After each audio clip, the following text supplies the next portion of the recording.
नमस्कार, मी सुरेश चिरडे. आपण पाहतात महाराष्ट्र 24 न्यूज. दिग्रस येथील आजची अतिक्रमण हटाव मोहीम तुर्तास स्थगित. मुख्याधिकारी पण जिल्हाधिकारी यांच्या भेटीला. आज दिनांक 24 फेब्रुवारी रोजी होणारी अतिक्रमण हटाव मोहीम तुर्तास स्थगित झाली आहे. नगर परिषद दिग्रसचे मुख्याधिकारी अतुल पंत जिल्हाधिकारी यवतमाळ यांच्या भेटीला गेले आहे. जिल्हाधिकारी यांच्या बैठकीनंतर मुख्याधिकारी अतिक्रमण हटाव मोहिमेबाबत निर्णय घेणार आहे.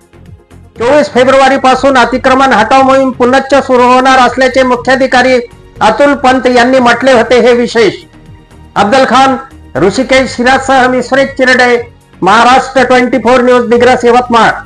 आमच्या पुढील बातम्याचे अपडेट पाहण्याकरिता आताच आमच्या चॅनलला सबस्क्राईब करा व बेल आयकॉन वरती क्लिक करा. धन्यवाद.